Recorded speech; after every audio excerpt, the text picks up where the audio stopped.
Hello, Bollockers, and welcome to an extra podcast, Bollocast even. Hello, Howard H. Smith, yada yada yada, all the usual. It's an extra, so I'm not going to do all that rubbish as I normally do.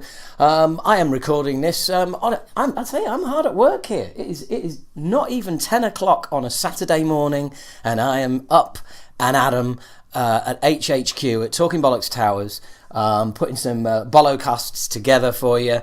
I'm going to be putting another special together hard on the heels of this one. Yeah, I'm staying busy right now and hopefully keeping all of your ears occupied. So as a lot of you know who are familiar with the specials, I haven't done one for a while. So two to be coming out all of a sudden is pretty cool if you ask me. Yeah, basically, I don't really do a load of jibber jabber on these because it's all about the special. It's all about the subject. So let's get straight into the subject. There is a book, Contract in Blood, and there is a 5 CD box set, Contract in Blood, and it is the entire history of UK thrash. Let's face it, if you've got this far, you already know that. It's a mighty book. It's a 700-page tome, and it's absolutely fantastic work by Ian Glasper, apart from him mistakenly dropping Acid Rain out of the Big Four and putting Slammer in. But hey, that's just me. That's pretty much a fact. But we talk about this. We talk about this. It was great to talk to Ian. He came and interviewed me for the Acid Rain section of the book. On our first headline tour, which was April 2017, we had a right old chat in Bristol, and this time it was my turn to ring him up and have a right old chat all about the book. All about the book, all about the CDs. There's so much work gone into this. It's absolutely phenomenal. I have given away a box set that I had, put a little competition out there for you guys, and there is a winner, not being announced on this particular Bollocast, but they will be announced on the main Bollocast for July.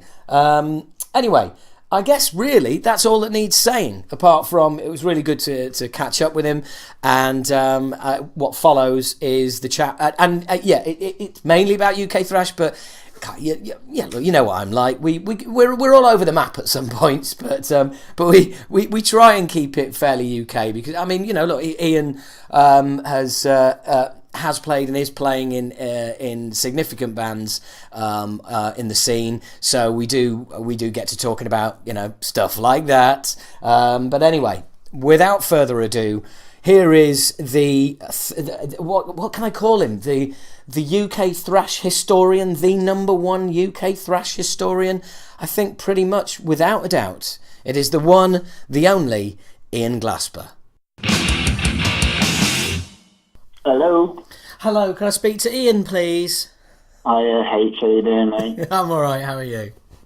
Yeah, I'm alright, thanks. Nice to speak to you at last. We've been ducking and missing each other a bit, haven't we? I tell you what, there is way more successful people that are a lot less busier than you and I.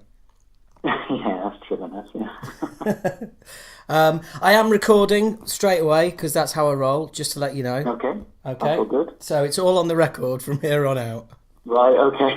Watch me mouth. Don't. There's only one of us needs to watch their mouth, as you well know, and it ain't you. Yeah.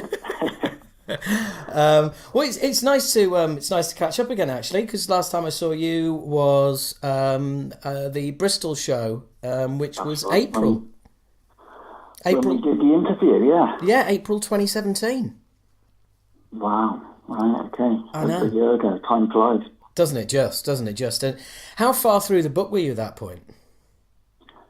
I was about 6 months into writing it, I think. Probably 10 months in from, concept, knowing I was going to be doing it. So I had a fair bit of it mapped out by the time I sat down with yourself, and I sort of had the sort of interview strategy pretty much, I'd probably done sort of 20 or 30 by then, so hopefully Right. It wasn't too rambling and inane an interview. Oh, mate, again, I refer you to my previous statement. Only one of us needs to worry about rambling and being inane. Yeah. No, not at all. It was it was cool because I mean you get a lot of questions, which is just like, so you used to be around and now you've come back and it's just the same old questions. Or people know fuck all about the history or whatever, but it's a long time since I've done an interview that was purely about the past. Right, okay. So it was actually quite fun to go down memory lane with you. And it was great to catch up. I mean, I did some of the, obviously with like 200 interviewees, I couldn't do everything face to face. So I did a few by Skype and phone, but quite a lot by email, probably only about 24 face to face. And the face to face ones are the ones I enjoy because you can really, interact properly with the person you're interviewing, and it's very immediate, isn't it? Absolutely. Said the two people who basically have just slagged off the quality of this interview.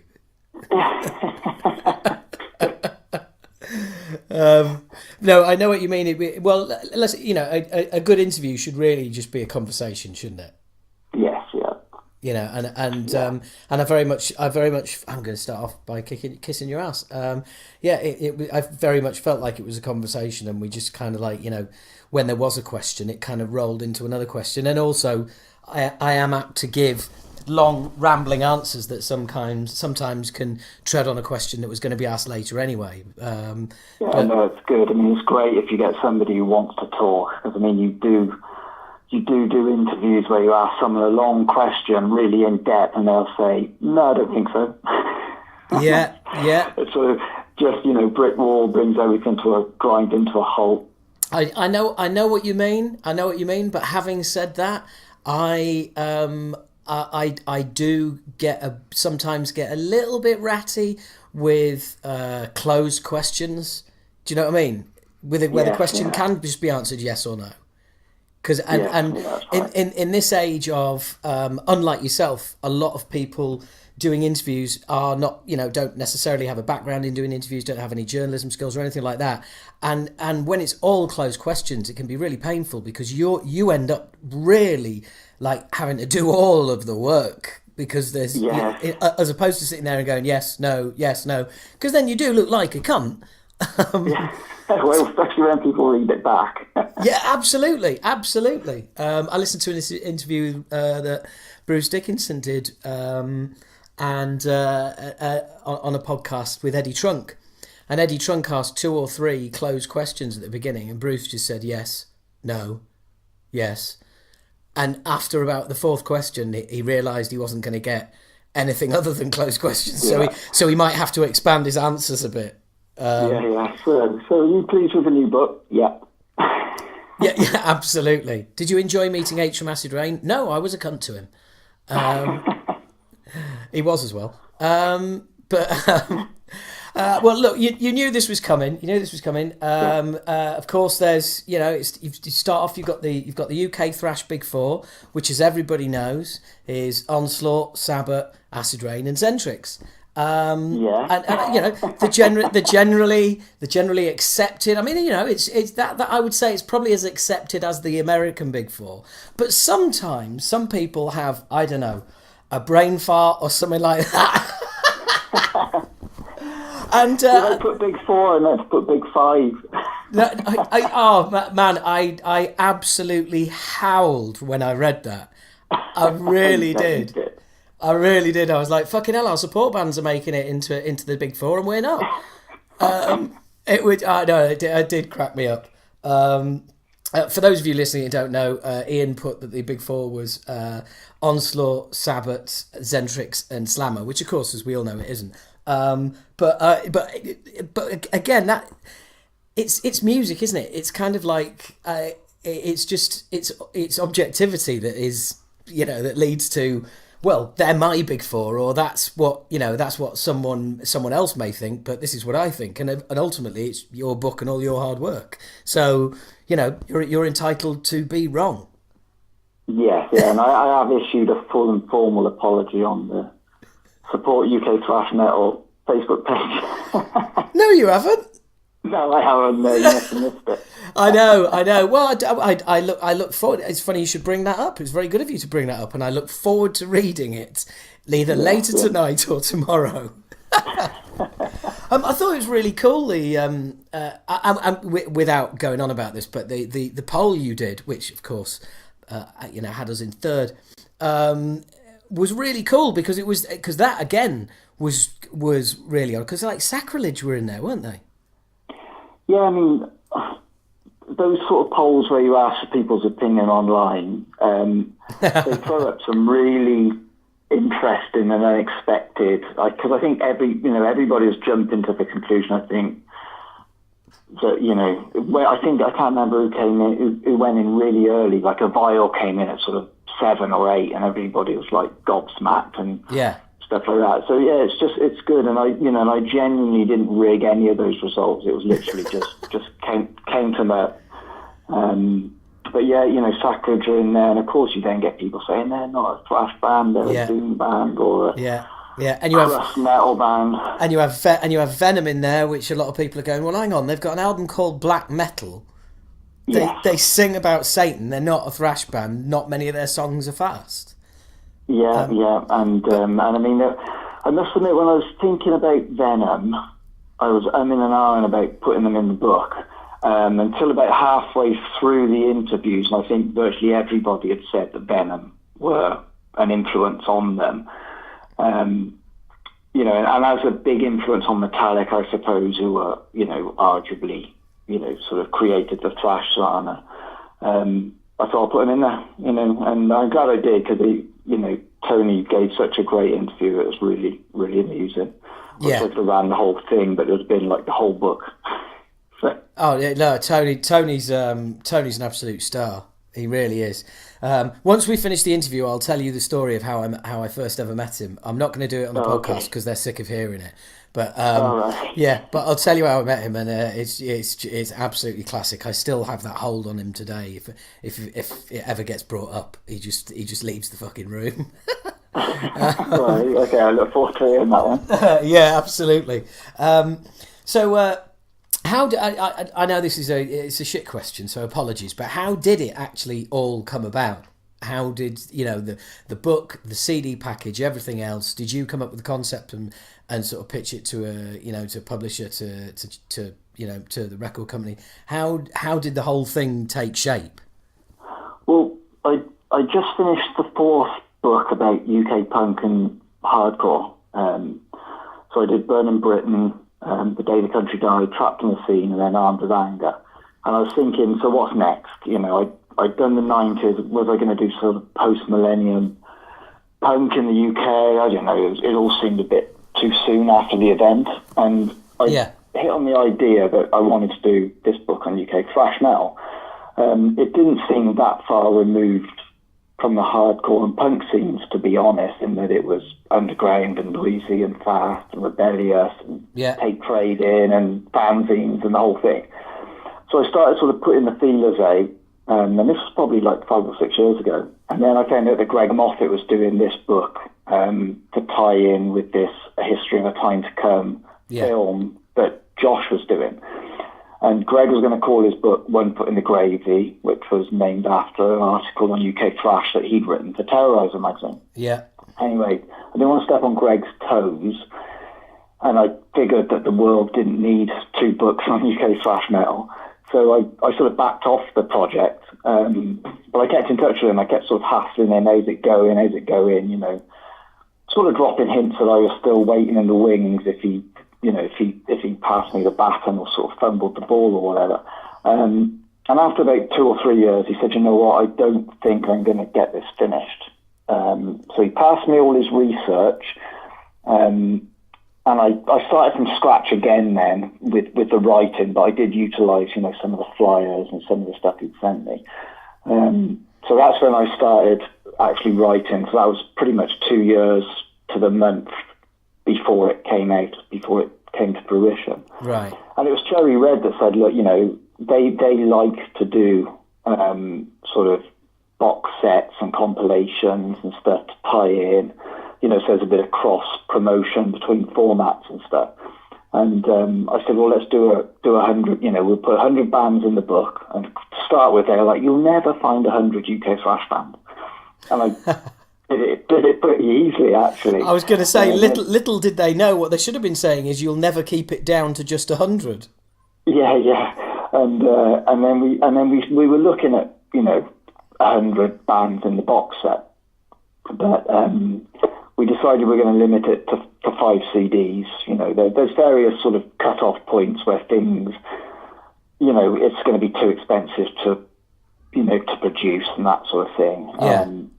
And we couldn't fit them on, but we contacted every band, and there were some licensing issues, and we couldn't get some bands, and other bands, just didn't get back to us in time, but we still filled the CDs. And, with hindsight, you always think, right, yeah, it's 95% there, and I wish we'd got that band in and that band, and then I'd been completely happy with it. But you've got to put a deadline and a cut-off, else the project just drags on and on and on. So, yeah, I'm chuffed to bits, and I think it's, easily the most definitive account of that sort of scene and period. Oh God, without a doubt, I think. The CD package is awesome. Giving away one in a competition on the podcast this month. Brilliant. And as a little bit of a teaser for when this goes out. It's fucking incredible. I mean, I thought I knew pretty much, what was going on in the scene, and I do know. There's a lot of stuff in there that I'm very familiar with, but also I learned quite a bit, and I was considering I was right in the middle of it. I think I kind of, you get lost in your experience and the bands that you interact with and the bands that send you demos and stuff like that. And then, but it was just the volume of bands. Let's pluck a band out of the air. Reactor, from back in the day. I remember them sending me tapes. Because as soon as it got out that we'd given Reanimator's demo to Music for Nations, and they signed them for Under One Flag, that was it. We were getting more tapes. Everyone than the fucking sending you demos. We were getting more tapes than the fucking label. Brilliant. Still, it's insane, but it was great because it really did. It took me back to my teenage years. I was a keen tape trader, and I think it's really people do. I think people don't realise how similar that scene was to punk, as you rightly pointed out, because tape trading was a massive thing.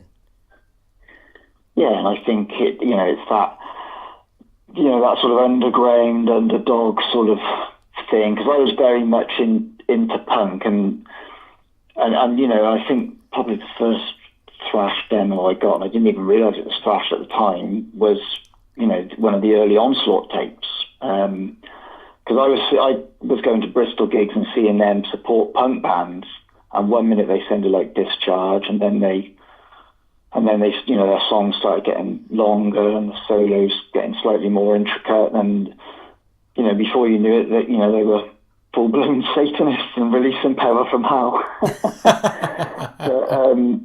But yeah, I mean, it was a great time to be a teenager, like you said. I mean, it was a really exciting time, Well, also, I think for me, UK thrash was always the poor relation to pretty much wherever you came from in Europe, and obviously the States as well. Because up until that point, Britain, if you like, had led the way in metal, and all of a sudden, thrash and I think to a lesser extent hair metal, suddenly, or maybe no, just as big an extent, but all of a sudden, thrash and hair metal came from the States and were fucking huge, and it's pretty much been the same since. That we were still in the early days of metal back then. And then all of a sudden, this kind of wave came over from the States of metal bands, and Germany had this huge explosion with Destruction, Sodom, Creator. I say Voivod, but they're not German. And They UK, just looked it. yeah, but UK thrash just seemed to sort of pretty much get consigned to the dustbin by a lot of people at the time. And the point I'm making is that all these years later, we've come, I've noticed it since we've come back. It's just like, it's a global thing. It's over the years, while it went away, it's really kind of, I think people look back at it and go, hey, this stuff was pretty fucking cool for the time. And I think that's one of the things that attracted me to the book. I think I say various places in there that, I love a good underdog story, and I always thought those UK bands were shortchanged. And I think we all know that some of them were derivative, some of them were really badly produced, and the equipment that they were recorded on was just dog shit compared to what some of the Bay Area guys are using and stuff. But putting all that to one side, I mean, there were some great riffs and great songs, and there was a lot of promise there as well. And I just wanted to make sure that those bands got documented and got the kudos they deserved, even if it is 20 years after they split up, really, because I didn't think anyone else was going to do it. And that's why it's such a big book. If you're going to write a document about that period, sort of make it the last word on it. Yeah, absolutely. I mean, now that's there, I can't see anybody going, "Oh, I'm going to write a book on UK thrash," because it's like, well, you better find one hell of a fucking angle, because it's pretty much covered in here. I mean, fucking hell, you've got some stuff on there that has like really made the cobwebs in my brain get brushed away. And because we played with tons of bands back in the day that you come into town, you play with they're third on the bill, they play with you once, you never hear or see of them again, but all of a sudden they're in this book, and I'm going, fucking hell, I remember playing with them. Yeah. And I think you guys were definitely in the thick of it, near the centre of the cobweb, because a lot of bands mention, we supported them when they came through, or like you said, we gave them their tape and they got us signed. So you're definitely part of the glue that that held it all together, and that's why I like to put in all those bands that only did do those demos, if you know what I mean, because those regional bands are an important part of the fabric and the tapestry of the whole thing. And I think you've got to look at it holistically and see the whole thing, rather than boil it down to just 2 or 3 bands and do everybody else this horrible injustice. I completely agree, and I have to rewind and say thank you very much for your comments earlier in that statement. And that's really nice to hear, because I remember I used to get thrash bands sending us their demo, sending us their demos. They get forwarded by the label, because they'd be addressed to me, and then I'd be sending them back to the fucking label.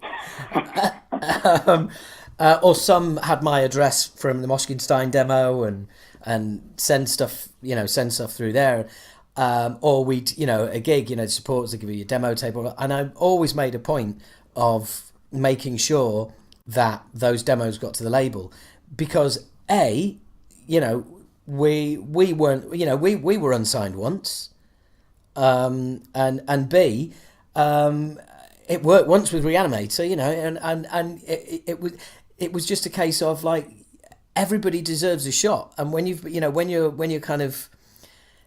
that age and you're part of a scene that is kind of like, we're all just relying on each other, really.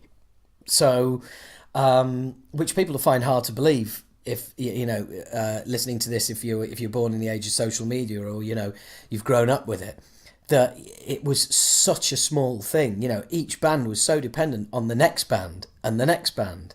I mean, I did an interview with Jason from Akakoka, and he was saying that him and the drummer came to see us support Flotsam and Jetsam. And they were like, they had the album, they came to see us, and they loved it. And they were like, it kind of gave them a kick to go, do you know what? If there's a British band doing it, if they can do it, we can do it. And yeah. I think that's the first time ever, and probably the last, that I'll ever be a role model for anyone. Well, I think people, if you roll into town and you've just been signed, and you're from just up the road, it does inspire people to form that band that they've been talking about forming and do that fanzine that they've been meaning to do, and all that sort of stuff. And, everybody was in it together, and a lot of those bands, it was like, sort of doing exchange gigs, you book us and we'll book you. And you support us and we'll support you. Yeah, and wearing each other's T-shirts and, and everything like that. It was, because I used to get into bands just by spotting their T-shirt being worn by a band that I liked, and you check them out, and you couldn't just Google them up back then. You had to dig out an address, you had to send away for something, you had to, get someone to tape it for you. It was kind of hard work, but it was, it certainly made it special when you found something that was really, really exciting to listen to. Well, you've just reminded me, actually. Oh God, more cobwebs falling away. On the first tour we did with Zentrix, I mean the love from the crowd after each gig was fucking insane. People coming up with tears in their eyes saying, you made me feel like a teenager again. Thanks so much for doing this. I'm like, why do you think I'm fucking doing it? Makes me feel like a teenager again as well. This is not altruistic. I did not sit at home and think I want to make a load of people really happy. I needed to do it. Yeah, but somebody came up to me and said, the usual, do you remember me? Of course, the answer is 9 times out of 10, of course I don't. But sometimes people will explain it, and I do remember him. And this guy was in a band. They supported us when we played in Wales sometime. He gave me their demo. I forwarded it to Music for Nations. They got a rejection letter, and he said that rejection letter is signed and in my office at work. Brilliant. And he says it's one of my proudest possessions. And I was like, dude, that's fucking awesome. That is, and that kind of, it just that sums the UK thrash scene up as a whole, really. Well, yeah, I think, and that's why I think it's hard to distinguish where the thrash scene and the punk scene started and ended, because band members were doing really similar things. They were sneaking underage people into gigs through the fire door. Did that, yeah. And it was all that kind of thing. And it's those little stories I like to put in the book. So you get all the usual stuff, this demo was recorded on that date at this studio by this guy, But it's the real memories and stuff that I think bring it to life. So it's a case of like half historical reference document, and half this sort of, crawl down memory lane for everybody. To quote Atheist, it is a piece of time. It is, exactly. That's exactly what it is. A moment at a time. And funnily enough, I remember, I've had people posted on Facebook saying, I was too young to get in at the Preston show on the Nuclear Assault tour. But you guys got us into the venue. We were in for sound check. You gave us picks. We got to meet Nuclear Assault, and you introduced, and we weren't able to keep them in the venue because it was a real posh, heavy security venue. And they were like, you guys were really sound. That was great. That made my year or whatever. And for people to still be able to remember that is just so cool. But the thing is, it's like, and it's great because you think, wow, we were quite cool back in the day. We did some nice stuff, but also, we'd have been 18 years old on that tour. So you can empathise with the young kids. Absolutely, because the year previously couldn't get into our my local pub. So it's kind of like and also I think there was a just such a kind of what's the word, a passion. The whole thing was just so new. And to pick up on something you were saying as well about the cross with the punk scene, our second ever gig was supporting Sabbath in the Clubfoot in Clarendon, which is a fucking punk venue. of course it was. Yeah, I used to see all the punk bands listed in there, and the gig pages are sounds every week. Yeah, I mean, it was so early doors that venues didn't know what to do with this kind of music, you know, and played Clubfoot with Death Angel as well, and then when they came back, they played the Astoria, and I think I wouldn't swear to it, but I think Death Angel might have been the first thrash band to have played the Astoria, because that then set the ball rolling for countless awesome nights at London Astoria. Hey, there's a book for you, mate. Venues that have gone. Yeah. God, I mean that. Sorry, go on. I was going to say, write a whole book about the Mermaid in Birmingham from a UK punk and hardcore perspective. But a lot of thrash bands went through there as well, so it wasn't, you know, and a lot of thrash bands went through the 100 Club. You know, I think the English Dogs cut their teeth, you know, with virtually a sort of residency at the 100 Club. The Duchess of York in Leeds, everyone played there. I mean, I've got a flyer from there now, and then there's Blur are on this playing the same month we were.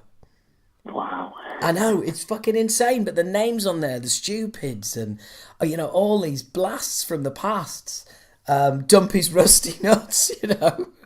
Yeah, I mean, we're such a small island, and we're on top of everybody, aren't we? You know, we're all on top of each other, and you know, I think that's why, you know, in my own town when I was growing up, you know, the sort of, there was a bit of tension, but the punks got on with the metalheads, who got on with the skinheads, who got on with the mods, you know, and it was, everybody was in it together, really. I was up north, mate. It was very much the punks, the skins all got on, but if you were into hair metal, you were tolerated, and if you were a mod, you had your head kicked in.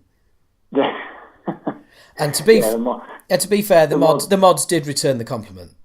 Yeah. I mean, I think we used to get sort of chased out of town by the Northern mods. If you go back the following week, slightly more mob-handed, you know, and they'd be even more mob-handed and chase you out of town again. But I remember we converted one. We managed to win one over from the mods who became a metaler.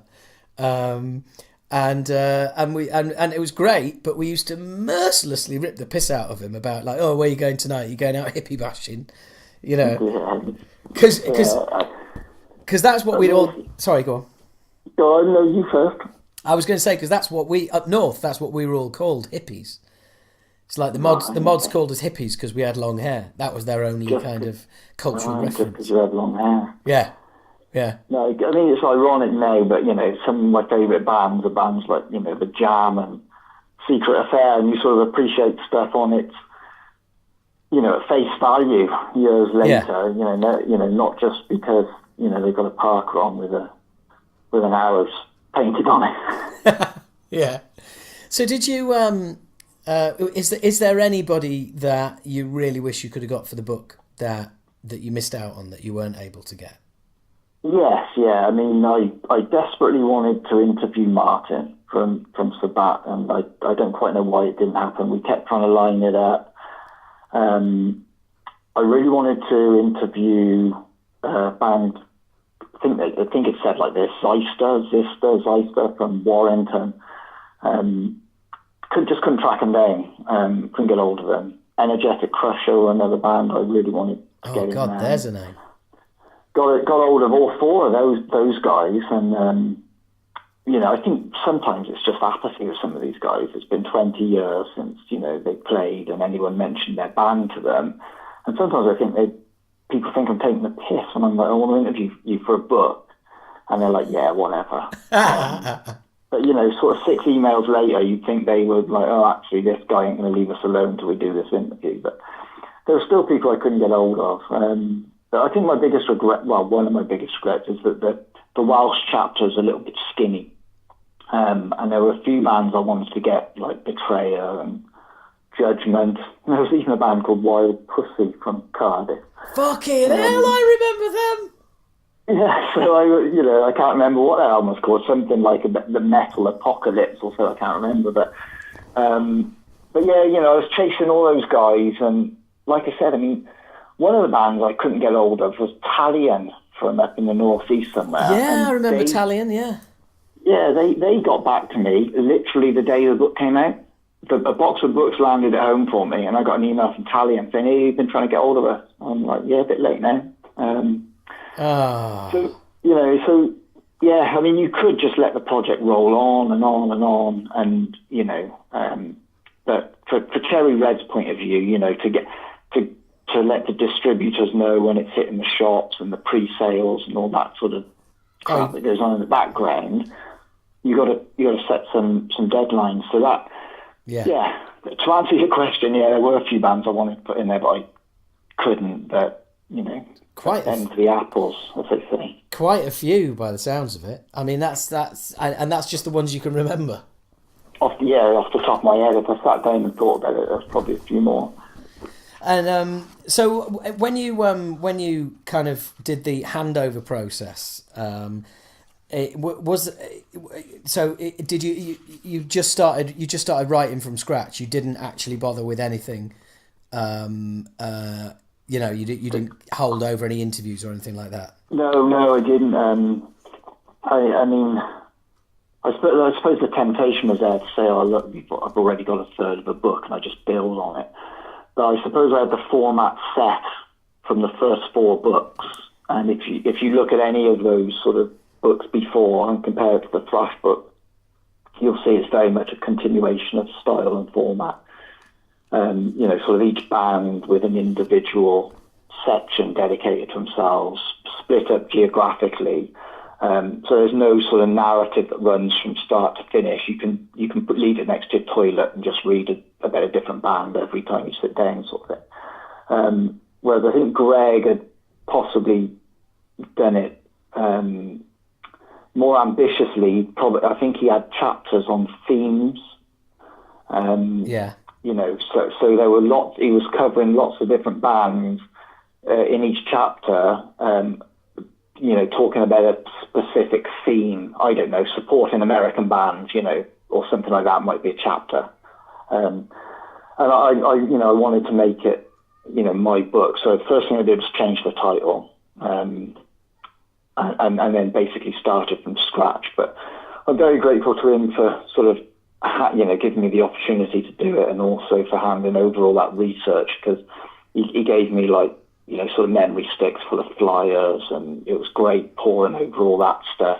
And some of the stuff he did send me, I read before I did my own interviews, so it helped, put a bit of background in place and prompt a few questions, and stuff like that. Yeah.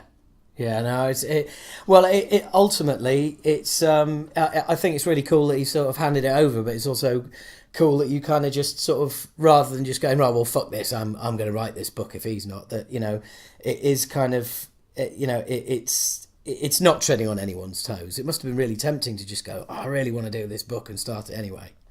I could have thought, right, I'm going to turn this round quicker than he can turn his round, and let's see who gets that first, sort of thing. But we both sort of like to terrorise her.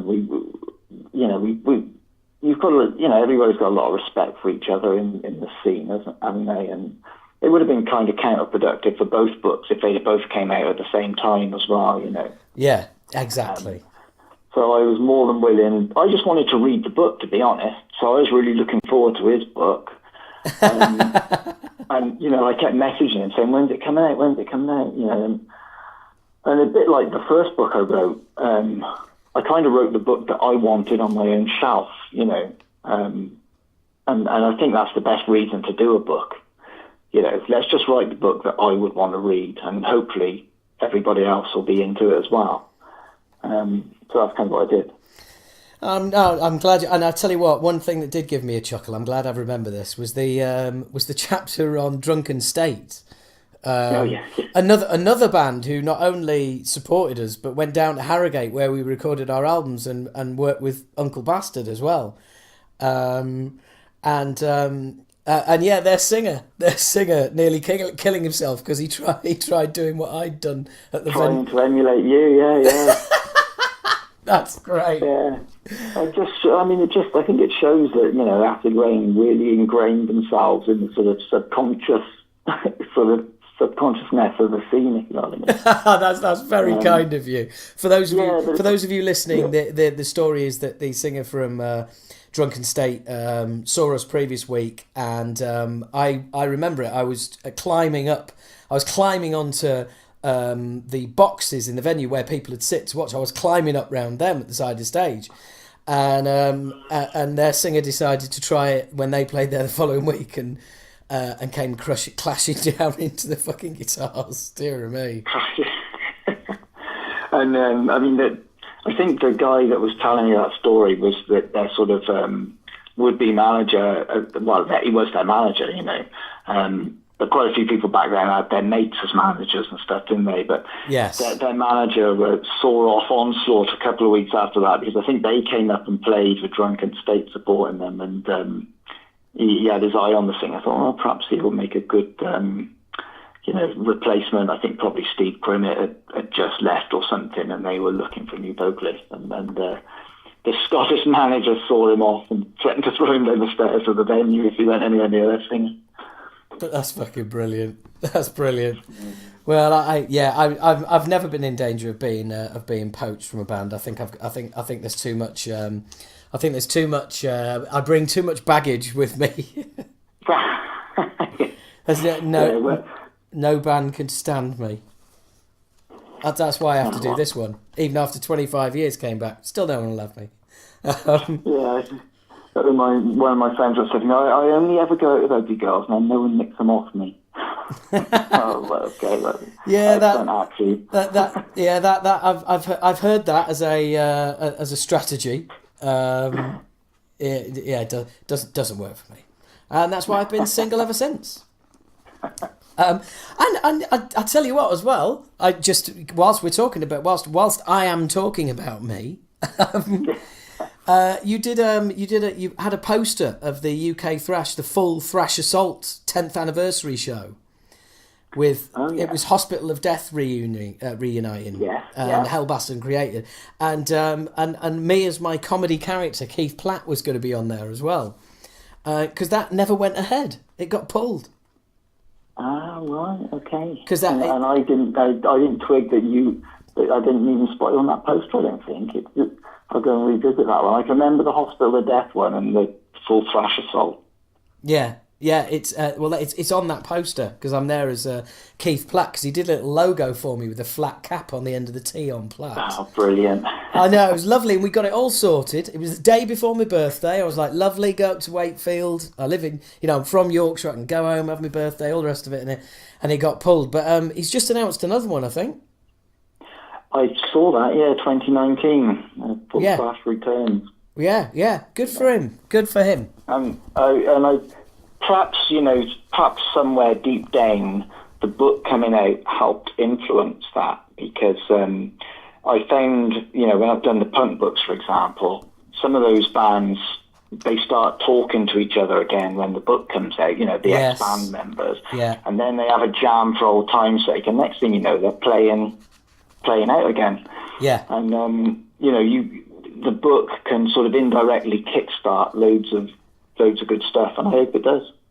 And it was the thing is, it's one of those things where none of them would have thought to have contacted anybody else that used to be in the band, because it's done. And then when they do interviews and stuff like that, and they hear about it, and then they suddenly realise that actually there is no reason. It's not that they're not talking anymore. It's just that they haven't been in touch. Yeah.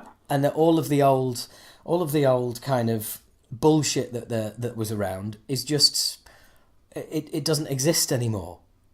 And their lives have moved on, and they're completely different people. And then all of a sudden, it's, why don't we have a fucking laugh? Yeah, it's true, because in the sort of fog of war, as it were, back when you're younger, and it can be a really stressful thing being in a band, especially if you live in each other's pockets, and it's like being in an intense relationship with like 4 or 5 people all at once. And years later, when you can be a bit more philosophical about it, like you said, in the grand scheme of things, none of it really matters. So why don't we just play some songs and enjoy ourselves? Yeah, exactly. And that and you know, speaking from my standpoint where I am with the band, it's I'm enjoying it a lot more second time around. Well, I love it that it's a reboot, not a reunion. I was quite impressed with that logic. That's spending years in sales. That is. Yeah. But I just had the idea one day and just thought, because you know it was at a time where, well, we're still in that time where a lot of tired old franchises are being rebooted, and I just thought it's just the perfect phrase, really. And also I say this a lot, but you can't knock honesty.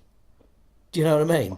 It's like people get in trouble when they try and avoid the question, or they try and bend the truth, or they try and change the story to a way it suits them and they come out best. All you can do is just be honest. You know, our opening press release just said, this is a reboot, not a reformation. Tried to reform the band, it didn't work. So if you want to hear these songs again, it's this or nothing. Yeah, you know, and that's right. And there it is. And so if you're still interested, keep reading. And if you're not, jog on. Yeah, and then no one can accuse you of, you know, luring them into the venue under false pretense that they were going to see the original lineup or the obnoxious lineup or whatever. Yeah, exactly. And funnily enough, you know, well, like I said, you know, gave it our best, tried to do it, but it didn't come off. But somebody did say to me, you know, I think it's I don't think it's very good that you're going around, you know, playing Acid Rain songs. It's not Acid Rain, and it's like, you know, you shouldn't be calling it Acid Rain. I was like, well, okay, wouldn't it be weirder if we had a whole set full of Acid Rain songs and we weren't called Acid Rain? Do you know what I mean? Like trying to come up with some shit tribute band name, like, you know, ARUK. Yeah, Acid Raining. You know, I mean, you know, fucking not a chance. You know, Acidic Rain. Yeah, H and the Rainettes. As H is Acid Rain. Yeah, exactly. And it's just like but funnily enough, you know, I was just really pleasantly surprised the way everybody just went, cool. That was it. You know, no backlash. Thankfully. I've had a similar thing with I play with Warwound at the moment, and the only original member is Damien, who was originally the bassist in Warwound. He's now the guitarist, but he's rebooted Warwound, dare I say, with an all new lineup. But he contacted all the other guys, but a lot of those guys hadn't played, you know, and they hadn't kept their chops up and stuff for like 20, 30 years. He's obviously played with other musicians since, who he's become more comfortable with, you know, so he rebooted the concept, but you still get people coming up saying, oh, you're just a covers band. And we're like, well, hang on a sec, covers band play songs written by other people. Damien wrote every single song in our set. Well, they're all, you know, the old songs from back then. Damien wrote every single song. You know, we could have called ourselves the Damien Thompson Review. You know, and played an assortment of songs from his back catalogue, you know, but Warwind trips off the tongue, and but people just get precious about this stuff for no reason, you know. Just think of it as, you know, if you like the new album, great, go and buy it. If you don't, just go away and moan at someone who cares about it, really. Yeah, and the thing is, it's you're always going to get smart asses coming up saying, oh, you're just a covers band or whatever. But ultimately, well, what are you fucking doing here? You know, no one threw you in the venue. No, it's, I mean, I've even had people come out saying, you played that song too fast. I said, hang on a minute, this is a punk gig. Did you just say we played it too fast? Oh. Bloody kids of today. We had somebody on our Facebook page the other day who's clearly a troll. It's a made up profile. I haven't banned him though, because being nice to trolls really winds them up. And he was like, you know, and you can always tell a troll as well, because trolls always start with, there's a lot of people on here, and you think, all right, as soon as someone starts with the assumption that they're speaking for a load of other people to try and give their opinion more weight, you know what's coming is bullshit. Yeah. I mean, if you play the new stuff you play the songs too fast, and And I thought, we don't, but I'm just gonna leave that. Next time I was on our page, I saw Pete had posted a clip of Goddess by us back in the day from like the Hippodrome or something, and then a clip of us playing it now, and we were playing it slower, because we're not 19-year-old kids. We might play stuff fast, but we don't play anywhere near faster than the original lineup. No, it's well, I mean, you should have put a click against it to prove his point, but yeah, exactly. Well, like I said, I love things like that. I love people coming up, because the thing is, it keeps you on your toes rather than people just coming up and giving you praise all the time and all the rest of it. I think it's quite nice sometimes to somebody come up with something a bit more objective, something that doesn't necessarily toe the line, and makes you think about things. Because sometimes sometimes somebody will say something and you think, actually, that's an interesting point of view. There might be something in it. Yeah, no, it's true. I mean, it's I think any criticism that's vaguely constructive can be welcomed. It's just the moaning for moaning's sake. It's like, I haven't really got time. I haven't really got time for this. Well, like you say, like an axe to grind, but also you lot, like us lot, have gone on to, put new stuff out. Yes, I think that's it's important, isn't it? And I've always said, with the sort of Cro-Mags are still out there playing, and Dead Kennedys are still out there playing, and there can be all this debate about are the Dead Kennedys better with Jello or without? Obviously, they're better with Jello. But if the new band without him recorded some new material, you would sort of respect that and think, right, okay, they're still creative. They've still got something they want to say. Whereas Jello's pumping stuff out every year with, Guantanamo School Medicine and, millions of cameos and guest projects he does and stuff. Yeah. He's still creative. He's still got an opinion. He's still putting it out there. That's what they need to do. They need to step up to the plate and show us what they're made of, really, because you're only as good as your last record, aren't you? Well, absolutely. I mean, and that's why, that's why we came back. We put a new song out and then went out for the first time ever, because the idea was that there's no future in just playing these songs. There's only so many times. There's only so many ways we can rearrange the set, and I pretty much think we've got the pick of the songs from the back catalogue right that we play. And there's, don't get people coming up and saying, would you play Phantasm off Obnoxious, or would you play, we never, since we added Thoughtful Sleep to the set, we've never had anybody coming up saying, would you play this, or would you play that? But I think like I said, there's no future in the past. You've got to create something to keep going. Yeah, no, I think, well, I think audiences as well. You've got to give them credit. Everybody will pay for a nostalgic, trip down memory lane, but they won't keep coming back for it, will they? You've got to take them on a new journey as well. No, well, yeah, absolutely, and the boys in Centrix won't mind me saying this. That's what happened when in 2015 when we went over to Ireland. It was, I think it was their 4th or 5th time in Ireland. And it was about Shrapnel's 3rd time in Ireland in the space of a short time, and people just voted with their feet, and the venues that should have been rammed were kind of half full instead, and especially now as well with the live scene, because there's just so many bands, there's so much live music to go and see that it's just fucking ridiculous. No, it's so expensive as well, some of these shows, aren't they? So people, they don't have bottomless pockets, do they? They can't go to every single gig. Yeah, exactly, and that is kind of the your mentality has to be, you got to get, you got to time your dates right, and what parts of the country and all the rest of it. And you always get people saying, "Oh, you're gonna play here, or you're gonna play there," and it's like, look, well, we're not Metallica. We don't sit there and choose and tick the towns and cities we're gonna play. Our agent puts out that we're on tour, sends it to every fucking metal promoter in the UK, and we go and play the places that make us that make us the necessary offer.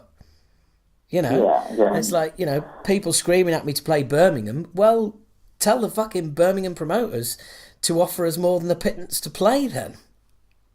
I think, and there's a lot of mileage in doing it that way, because you'll go into the places, but if they're prepared to pay you the guarantee, that means they're confident they're going to get the people through the door. Exactly. Or they're going to do the work to get the people through the door. So why wouldn't you go to them? Why would you force yourself on someone who ain't that bothered whether we play or not, just because you've had one email saying that why don't we play you? Well, look, I've actually caved to pressure and I won't say where, but forced a gig through in a city. It was a decent offer. Don't get me wrong, but it pushed it through. The venue didn't have us on their the gig list. Our posters weren't up in the venue. They put out one tweet and it was on the morning of the fucking gig. And it was just like, that is worse than doing nothing. That is like leaving 50p as a tip in a restaurant. Do you know what I mean? It's just like, don't fucking either tip or fucking don't. Either tweet or don't, but don't be doing one on the morning of the gig. But how are you enjoying the War Wound thing? Love it. Yeah, really enjoyed it. It's we're kind of, well, what we said earlier. We're doing it for our own pleasure. So we'll go and play places that we want to play, or we'll play gigs because it's with a band we want to see. We don't want to, roll into the Duck or whatever on a Wednesday night, and the only advertised billboard outside the venue. So, yeah. Oh, you there? Can you still hear me? I might have muted you by accident. Yeah. Oh, yeah. By accident. Yeah. Poxy phone. You wouldn't be the first person to mute me. Mute you by accident. Oh dear.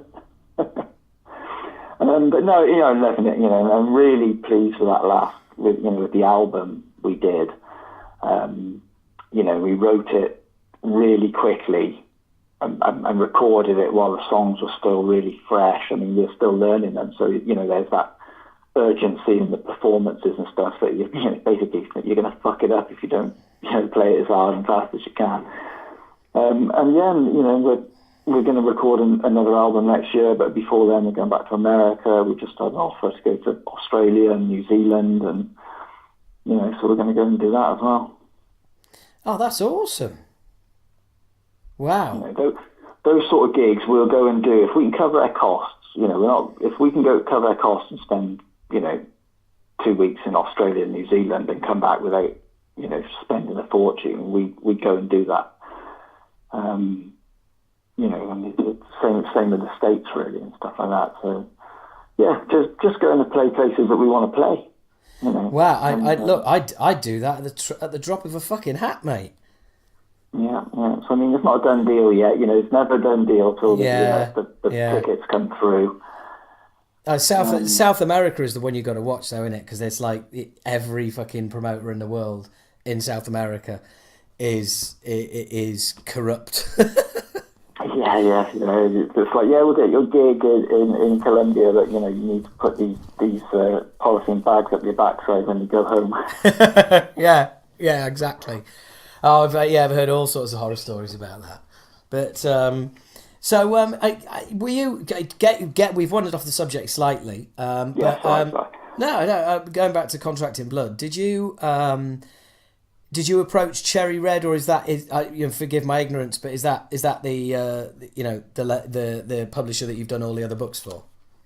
Yeah, no, they're the people I did everything with so far. And I mean, every time I do a book, I've got to approach them and sell it to them, with a synopsis and a sample chapter, just like a new author. Oh, you're put me on mute again. Hey, accidentally. So they haven't got those little dates in the back of their mind. Hang on, mate. Hey, you're going to have to start again because it all went dead then. Oh, did it? Yeah. Yeah, I mean, they did my first 4 books, and so they've got we've got a relationship, and they've got confidence in me. They impress me. They always impress me in that they're prepared to spend the money and put out a big book rather than scrimp and save and put out a smaller book. They're coming at it from the same angle as me. Let's do it right. Let's make it look nice. Make it the definitive document. So, I went to an American publisher with one of my punk books, and they said, yeah, it's great, we'll do it, but we want more pictures and less words. Cherry Red are the complete opposite. So. Well, I think you've just described the difference between the UK and America there. Yeah, well, read into that what you will, but yeah. Yeah, don't worry. Don't worry. I'm the one who's going to manage to turn what you just said into a racist statement. Yeah. I remember someone saying to me, "Oh yeah, your book's been translated into Czech, Italian, French, and American." But yeah, but I mean, I did eventually find a really good underground committed publisher over there who licensed the books, the first 2 punk books over there, in their entirety, and they actually put extra content in as well. So they wanted more words, so that was quite good. But, that's insane! Yeah, that's awesome. Yeah, but Cherry Red, I didn't have to say to them, at least they knew where I was coming from. So, they know I can sort of string a couple of words together and I'm going to deliver it on time. But I still sent them the synopsis and, a sample chapter. I still have to sell it them. I don't have a contract for 6 books for Cherry Red. Yeah. It's one book at a time. So, they've obviously got the option to walk away from me if I come up with some insane idea or one of the books completely stiffs and loses them loads of money. Yeah. But then at the end of the day, that's no different to a label signing a band, is it? It's they sign it in the confidence that it's gonna sell, that they know their marketplace. Yeah, exactly. And all the only things in the contract isn't a big scary contract, but it's what you would expect it to be. It's not a contract in blood then. No, I didn't sign it in blood. Funnily enough, I hadn't thought the book, weirdly enough, was going to be called originally "Let There Be Death." I don't know why, and I thought we can't call a thrash metal book "Let There Be Death" because people think it's a death metal book. That's like putting Venom in a thrash metal book, for God's sake. Yeah. So yeah, but it was a working title, and Contract in Blood just came about because it's not even even close to being one of my favourite Onslaught songs. It's probably the worst song on the Force. It's just that the title for me, it summed up the way that all these big labels were shafting these sort of naive, green around the gills sort of bands, who were really eager to sign the deal. Sign into a big label, why wouldn't you? And then they realised that, they were just going to get dropped within 6 months because they weren't selling, they weren't platinum selling records. Yeah. That rings a bell. Yeah. It was a recurring theme, and that's when I thought, this title works for me. It's got those sort of satanic overtones. It's the name of an Onslaught song, but, so many bands got shafted by their labels, which isn't a new thing. No, not at all. Instead, now in the music business, you can shaft yourself. Yeah, that's right. Yeah, you can lose a shitload of your own money instead of somebody else's. I preferred losing a shitload of somebody else's. I've got to be honest. Yeah, I think it's very liberating. You can. When we rubbish your own careers. Yeah, we walked away from Music for Nations, and I remember Jem one day telling me he rang me up to tell me how much money they were down on Acid Rain, and I can't remember exactly, but it was somewhere in the region of about 75 grand. Wow! Right. Okay. And that was in 1991. So it's a lot of money. Yeah. So it's always interesting to look at it from the other. It's always the successful band being ripped off oh, it's a tragedy, or bands not getting paid royalties. And it's like, well, if you signed a contract where it says that you don't get paid royalties, you're a fucking idiot. But then, of course, there is also labels that are just run by crooks. Yeah, I mean, talking of which, I mean, I ran my own label. I'm not saying I ran a So you were ripped off a lot of bands in your time, were you? Yeah. I mean, I always made sure the royalty checks went out, and I was always very transparent with the accounting. So there wasn't, if I didn't have a receipt for it, it wasn't recoupable, if you know what I mean. Absolutely, yeah. And it was very upfront, and I'd pay for the recording, and I'd give them, a box of however many CDs we'd agreed, 100, 200 CDs, they'd go and sell them. And then as soon as it broke even, I'd split whatever we made 50-50. But I'd say to the band, look, I can send you, 300 quid if you want, or shall we take out a full page ad in, Kerrang once. We did that, and what a waste of time that was, a full page ad for knuckle dusting Kerrang. Talk about misreading the market. But, brilliant. You give them the offer and sort of say to them, should we spend it on that? Or, so it was a handshake agreement, really. It was very, very punk and honourable and sort of DIY. I tried to treat the bands the way I would want to have been treated by a label myself. Yeah, of course. So any sign of bringing your old band back? Well, Stamping Ground? Yeah. No, I don't think so. I think that ship sailed. I mean, especially when I watch videos of us playing.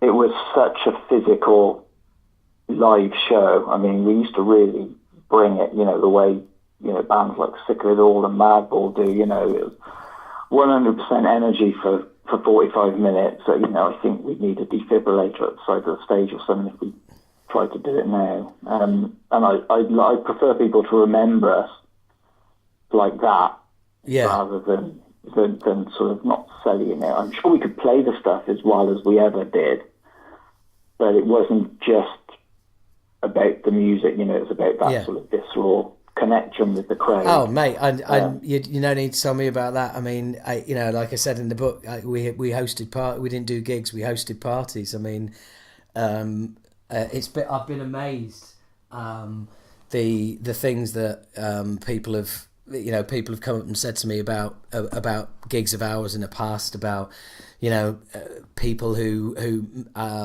have met up and ended up getting married and having kids, and they met at Acid Rain shows, and that's how they met. They all, this big foursome all copped off with each other.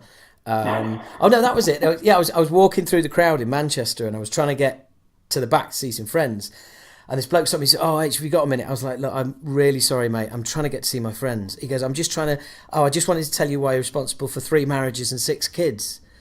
And I was like, "Oh, I've in your tracks." Yeah, I was like, "I've got a minute for you, definitely."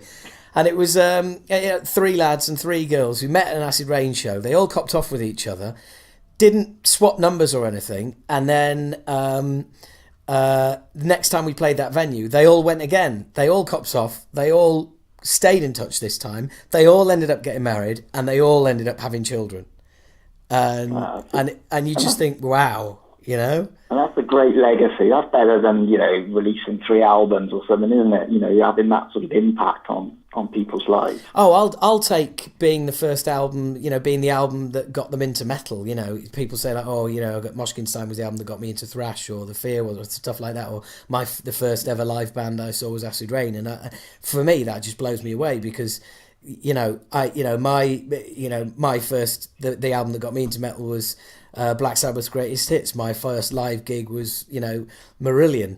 And I just think, wow, I'm their Sabbath or I'm their Marillion. That's fucking awesome. Because you have there are watershed moments in your life, aren't they? And your first album that you buy for yourself rather than your parents buying it for you, or your first gig, or they're important moments, and they stick with people. It's funny you should say that, because the other day I realised that the first record I ever owned was when my parents said to me and my sister, you can have one, we'll buy you a single out of the charts. You know, what would you like? And I can't remember what my sister bought, but I got Blondie, Heart of Glass. And who would have thought all those years later that we'd end up doing a Blondie cover version? Yeah, there you go. Yeah, no, that's right. Absolutely. I can't remember what my first one was. I can definitely remember owning a terrible comedy record called King of the Cops. Oh, God. Yeah, but then I think, the first record I actually went out and consciously bought, which was like cool, if you know what I mean. It felt like I was doing something secretive, was probably like War Dance by Killing Joke, early 1980s. Oh, fucking hell, you've got some cred there, mate. Yeah, fantastic. And Adam and the Ants, I was really into early Adam and the Ants. Oh, God, I've got an Adam and the Ants story for you. Can't tell it on here, so I tell you what, let's wrap this up and I'll tell you the other story as well. Yes, I want to hear these stories. I want to hear about Tony and from Venom as well. Yeah, right, okay, Ian. Well, look, it's been an absolute pleasure. Thank you so much for coming on. Yeah, thanks for having me, mate. Really no worries, really and I'll make sure there's plenty of Contracts in Blood mentions and pushes on the podcast in the future. But thank you very much. It's on, and thank you from everybody listening as well, because it's such a fucking achievement to actually document this as a book. Really is. Yeah, it's humbling. As somebody who's in it, it's humbling. As a fan of Thrash, it's just a fucking awesome read, and it's just a great thing to have. And I just think I know the amount of work that goes into this kind of thing, and it's just prime example is that somebody was already going to do the book and didn't finish it. So well done. Thank you so much. Thank you, and thanks everyone for buying it, checking it out, and all the messages of support I've had along the way, because you do hit a wall when you're writing a book, and a couple of emails saying, oh, I can't wait, you've got to finish it, psyched to see it, sometimes that's the little push you need to get you over the finishing line. Oh, that's really cool. And where can people connect with you? Twitter, Facebook, where's the best places? Yeah, if they sort of PM me on Facebook, I get back to everyone I hear from. So cool. Yeah. All right. Well, look.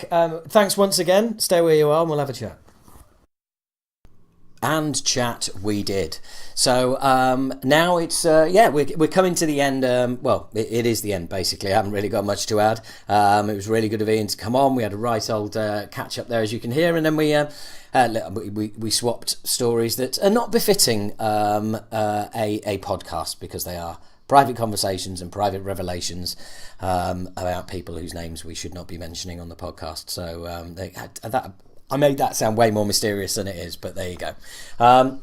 So, as always, if you see me in person, ask me, I'll tell you. And I'm going to finish off with some music. There is a 5 CD box set. I've only picked 3 songs, and I've kind of picked them for various reasons. The first song is by Scimitar from Belfast, Northern Ireland. Shout out to Ryan Atkin, the drummer, who I know. Then it is Time to Stop by Drunken State, who we played with back in the day. They supported us at the Bruce Hotel and I can't remember where the Bruce Hotel was, but it was somewhere in Scotland.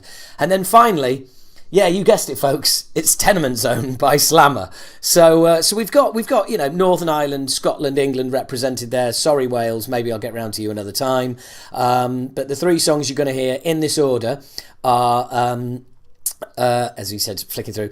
The first song is Cursed City by Scimitar. The second song is Time to Stop by Drunken State, and the third song is Tenement Zone by Slammer. And Scimitar, that's spelled Scimitar. Find them on Facebook. Drunken State, I think there's a Facebook page. Slammer, I think there's some please get back together sites for Slammer. So yeah, finishing off with 3 tunes for a bit of music for you guys. And for those of you who haven't heard UK Thrash before, I don't know why you'd spend all your time listening to this if you hadn't, but hey, you know, if you haven't, then now's your chance to actually listen to some without having to go anywhere else. So as always, it's a pleasure having you all here. One last final mention. This will go up at least a week before everybody else hears it on the Patreon page. My Patreon page is patreon.com/Howard H. Smith. That's Patreon, patreon.com/Howard H. Smith. You get all the content first. You also get tons of bonus content. You also get to send me questions, and I'll excuse me, and they will get asked to all subscribers. So you know, the Patreon guys got to ask all questions to Max Cavaliera at the end of last year and get their own little Bollocast. So if you're into that, it's $5 a month, about £3.80 in real money. Less than a couple of coffees, so, and less than a pint of beer if you live pretty much in the UK. So anyway, guys, it's always a pleasure. It's never a chore, and I shall leave you in the capable hands of Scimitar, Drunken State, and Slammer.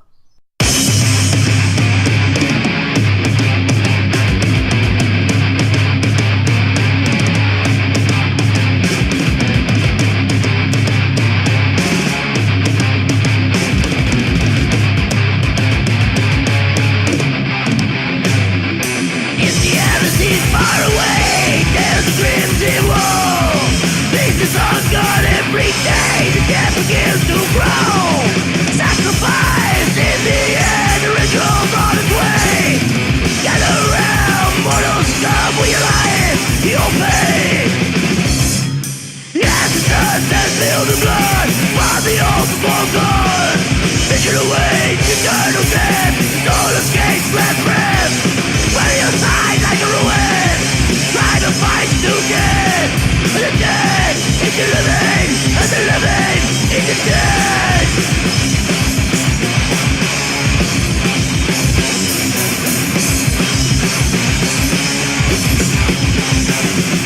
Skyly rising far away, valleys like the dark night, and flames the weak to a beast, the flames of mortal life. Witness, nested, begging, towers of death, endless slavery, devoured by your misery. This is your curse tonight.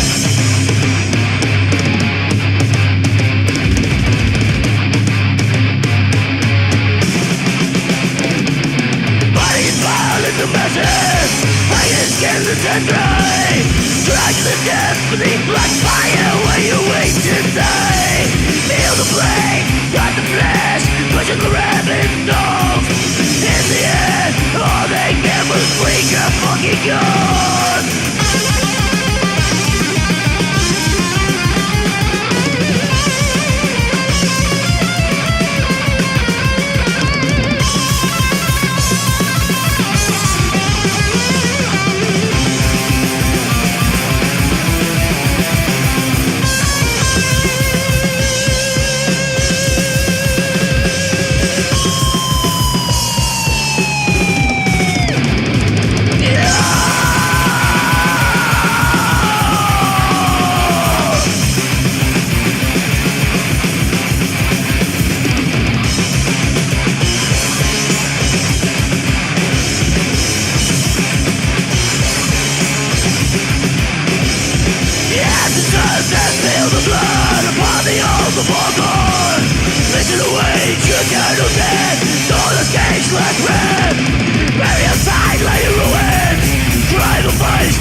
with fear, twisted transcreation. War drums pounding in their heads. War drums pounding in their heads.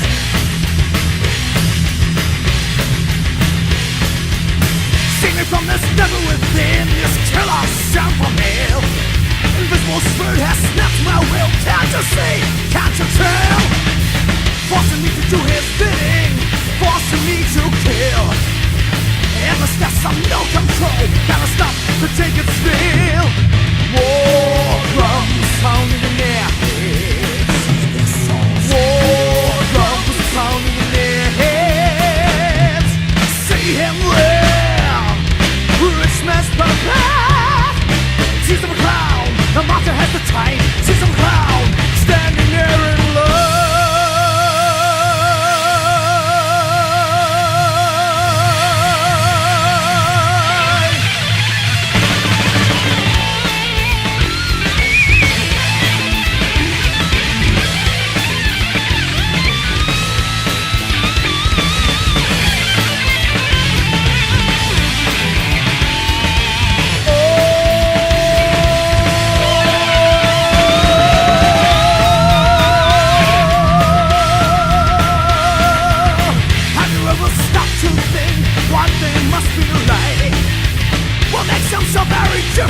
Why would they want to fight?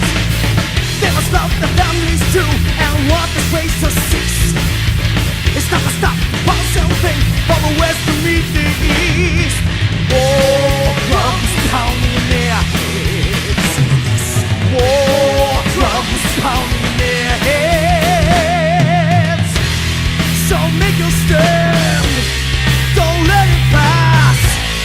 This doesn't have to be. Give them time, we can work it out. Just you wait and see. It's time.